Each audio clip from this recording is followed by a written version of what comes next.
அனைவருக்கும் வணக்கம். நேற்று ஆசிரியர் தேர்வு வாரியம் அந்த ப்ரொஃபஷனல் செலெக்ஷன் லிஸ்ட் தமிழுக்கு மட்டும் அந்த திருப்பியும் ஏன்னா இப்போ சென்னை உயர்நீதிமன்ற தீர்ப்பின் அடிப்படையில் அவங்க டிஆர்பி வந்து அனைத்து துறைகளுக்கும் அனுப்பப்பட்ட அந்த தெரிவு பட்டியலை திரும்ப வாங்கிக்கிட்டாங்க. அதற்கப்புறம் இப்போ புதுசாக ஏன்னா அந்த ஜட்ஜ்மெண்ட்டில் அந்த அமைச்சு பணியாளர்கள் வழக்கில் அந்த வெளியிடப்பட்ட தீர்ப்பில் அது திருப்பியும் ஆசிரியர் தேர்வு வாரியம் அந்த சம்பந்தப்பட்ட துறைகளுக்கு அனுப்பும் பணியை மேற்கொள்ளலாம்னு சொல்லிட்டு அந்த உத்தரவு போட்டாங்க. அதன் அடிப்படையில் தற்போது ஆசிரியர் தேர்வு வாரியம் அதாவது சம்பந்தப்பட்ட துறைகளுக்கு அனுப்ப உள்ள பட்டியலை தனது இணையதளத்தில் வெளியிடப்பட்டுள்ளது. இதில் வந்து ஒரு கவனிக்கத்தக்க விஷயம் என்னென்னா, இதில் ஒரு ஆசிரியர் தேர்வு வாரியம் எந்தளவுக்கு ஒரு தேர்வர்களை ஒரு துச்சமாக வந்து பார்த்து நினைக்கிறாங்க. அவங்களோட உணர்ச்சிகளோட இல்லை, வாழ்க்கையோடு விளையாண்டுட்ருக்காங்க. அது ரொம்பவே ஒரு கடுமையான விஷயங்க. ஏன்னா இது அவங்களுக்கு சொல்லியிருக்கிறாங்க. ஏன்னா இப்போ இதுக்கான அறிவிப்பு பாருங்கள். இப்போ 2023 அக்டோபர் 2023 25 அப்பயே வந்து பார்த்திங்கன்னா நம்மளுக்கு நோட்டிஃபிகேஷன் வந்துச்சுங்க. நம்மளுக்கு பிப்ரவரி மாதம் 2024 எக்ஸாம் நடந்துச்சு. அதுக்கான ரிசல்ட் வந்து பார்த்திங்கன்னா 18/5/2024 விட்டாங்க. அப்புறம் 22/5/24 விட்டுருந்தாங்க. இது 1:1:25 இந்த இதில் வந்து பார்த்தீங்கன்னா 1:1.25 இந்த ரேஷியோவில் அவங்க சிவி கூப்பிட்ருந்தாங்க. சிவி வந்து இந்த மே எண்டில் வந்து பார்த்திங்கன்னா நடந்துச்சுங்க. ஜூன் 1லேயும் நடந்திருக்கு. இப்போ இதில் வந்து பார்த்திங்கன்னா அந்த கேஸ் இருந்ததுனால அதுக்கப்புறம் ஏகப்பட்ட சிக்கலாகி அது நம்மளுக்கு அப்படியே தள்ளிகிட்டே போயிருந்துச்சிங்க. ஆனால் இதில் என்ன கவனிக்கணும்னா, இப்போது டிஆர்பி சொல்லியிருக்கிறாங்க, எங்களுக்கு வந்து பார்த்திங்கன்னா நாங்கள் இவ்வளோ அக்கறை செலுத்துகிறோன்னு சொல்லிட்டு சொல்லியிருக்கிறாங்க. டிஆர்பி வந்து பார்த்திங்கன்னா இந்த தெரிவு பட்டியலை தயாரிக்கிறதுக்கு utmost care has been taken in preparing the list and in the publishing it. இப்போ வந்து பார்த்திங்கன்னா அங்கே அவ்வளோ ஒரு இந்த தெரிவு பட்டியலை தயாரிக்கிறதுக்கு அவ்வளோ கவனம் எடுத்துக்கிட்டதாக சொல்லியிருக்கிறாங்க. அது மட்டும் இல்லைங்க, டிஆர்பிக்கு வந்து பார்த்திங்கன்னா எந்த சூழ்நிலையிலையும் எந்த நிலையிலையும் வந்து பார்த்திங்கன்னா பட்டியலை மாற்றம் செய்வதற்கு உரிமை இருக்குதுன்னு சொல்லிங்க. உங்களுக்கு உரிமை இருக்குது இல்லைன்னு சொல்லிங்க. ஆனால் இவங்களோட தேர்வுகளோட நிலைமை நினச்சி பாருங்கள். ஏன்னா அது ஒரு எக்ஸாம் எழுதிட்டு இது பாஸ் பண்ணுறதே எவ்வளோ கஷ்டம். அதுவும் பாடலில் இருக்கவங்களும் அந்த நிலமையில் யாருக்குமே வரக்கூடாது. ஏன்னா அந்த வெற்றி வாய்ப்பு இழந்தவங்களுக்கு அந்த வழி இன்னுமே அது மீண்டு வர்றதுக்கே கிட்டத்தட்ட 1 வருஷம் 2 வருஷம் ஆயிருங்க. இப்போ அந்த நிலைமையில் ஏகப்பட்ட நண்பர்கள் இருக்காங்க. அவங்க நிலைமை ரொம்பவே கஷ்டமாக இருக்குது. அது ஒரு புறம்னா, இன்னொரு புறம் எக்ஸாம் ஜெயிச்சிட்டாங்க, சிவி முடிஞ்சுது, சரி போஸ்டிங் கிடச்சிதுன்னு சொல்லிட்டு இப்போது அடுத்த லிஸ்ட்டில் அதாவது ப்ரொஃபஷனல் செலக்ஷன் லிஸ்ட்டும் வந்துட்டாங்க. இப்போ 1 வருஷமாக ஏன்னா இப்போ இதுக்கான பட்டியல் வந்து பார்த்திங்கன்னா இப்போ இறுதியாக தமிழுக்கு, ஏன்னா மற்ற சப்ஜெக்டில் அந்த வித்துகள் ப்ராப்ளம் இருந்ததுனால தமிழுக்கு 23/8/2024 தாங்க விட்டாங்க. ஏன்னா ஃபஸ்ட்டு ஆரம்பித்தது வந்து பார்த்திங்கன்னா ஜூலையிலே ஆரம்பிச்சிட்டாங்க. 20 வந்து பார்த்திங்கன்னா 18/7 அந்த ஒரு சப்ஜெக்டுக்காக விட்டுட்டு இருந்தாங்க.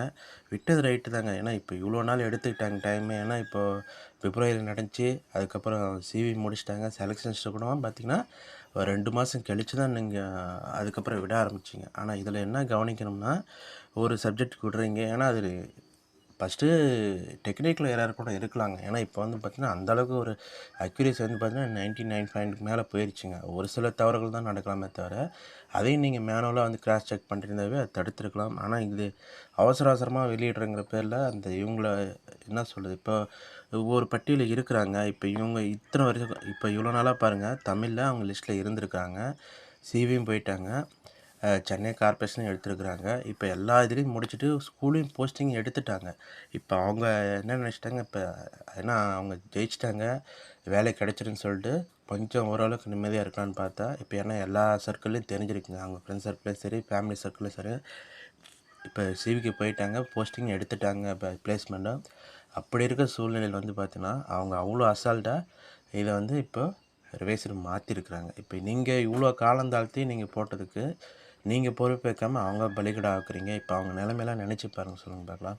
ஏன்னா அது எல்லோரும் எவ்வளோ தான் கல் நெஞ்சக்காரங்க இருந்தாலும் இதில் வந்து மீண்டு வர்றது கஷ்டங்க. இந்த நிலையை பார்த்துட்டு மற்ற பாடப்பிரிவுகளை சேர்ந்த நண்பர்களும், ஏன்னா நைட்டே எனக்கு வந்து பார்த்திங்கன்னா அவ்வளோ கால் வந்துச்சுங்க. அப்போ பார்த்திங்கன்னா அவங்களுக்கும் அந்த பயம் வந்துடுச்சு. ஏன்னா இதில் என்ன கண்டிப்பான விஷயம், எல்லா ரிசர்வேஷன்லையும் எல்லா கம்யூனல் ரிசர்வேஷன்லையுமே எண்டில் யார் யார் இருக்காங்களோ, ஏன்னா அந்த ஒரு சீட்டோ 2 சீட்டோ 3 சீட்டோ அப்படியே அடிபடுற மாதிரி இதுக்கு இந்த தமிழ் பட்டியலை பொறுத்த வரைக்கும் இது மட்டும் இல்லைங்க, எல்லா பட்டியலுமே அந்த ஓரளவுக்கு ஜென்ரல் வரவங்க அவங்க சேஃப் ஆகிட்டாங்க.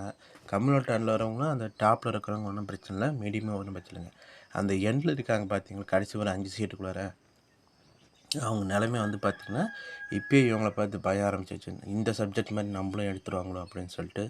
இப்போ தமிழை பொறுத்த வரைக்கும் நம்மளுக்கு அந்த 23/8/2024 500 பேர்த்துக்கு லிஸ்ட் விட்டுருந்தாங்க. இப்போ நேற்று விட்ட லிஸ்ட்லேயுமே 500 பேருக்கு விட்டுருந்தாங்க. ஆனால் அதுக்கப்புறம் என்ன பண்ணிருக்கிறாங்க, பின்னாடி ரிவைசல் பண்ணி பார்த்தா 499 தாங்க இருக்குது. ஏன் இப்போ அவசரமாக வேகமாக விட்றீங்க?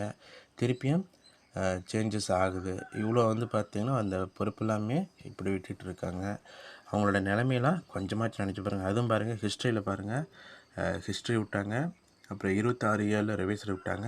அது 2 வித்ட்ரா பண்ணிட்டு 1/8 விடுறாங்க. இப்போ நீங்கள் விடுறீங்க, அது ஏன் இவ்வளோ அக்கறை வந்து பார்த்திங்கன்னா இப்போ தப்பு.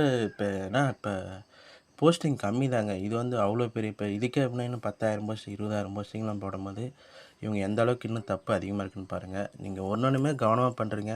அந்த டைம் எடுத்திருந்தாலுமே அந்த தப்பெல்லாம் இல்லாமல், ஏன்னா இப்போ ஒருத்தவங்க செலக்ட் ஆகிட்டாங்கன்னு சொல்லிட்டு அவங்க இவ்வளோ நாள் நினச்சிக்கிட்டு இருந்துட்டு இப்போ அந்த லிஸ்ட்லேயே இல்லாமல் இருக்கும்போது அவங்களோட நிலைமையில நினச்சி பாருங்கள்.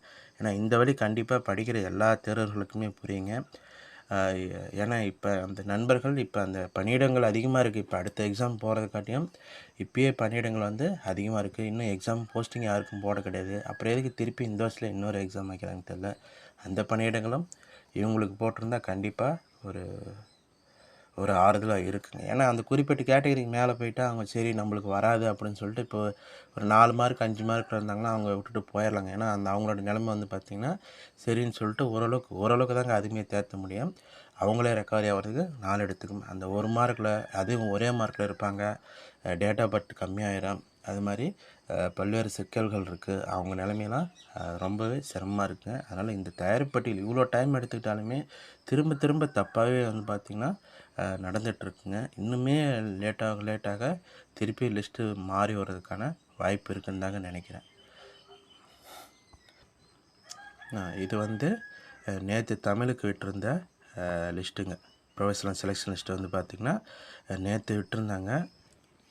இது வந்து அந்த உயர்நீதிமன்ற நிலுவையில் இருந்த வழக்குகளின் அடிப்படையில் இந்த லிஸ்ட்டு மாற்றியமைக்கப்பட்டதெல்லாம் தெரிவிக்கிட்டு இருக்காங்க. இருந்தாலுமே இப்போது இந்த கவனம் வந்து பார்த்திங்கன்னா லேட்டாக இதுக்கான முழு பொறுப்பும் இவங்க தாங்க ஏற்றுக்கணும்.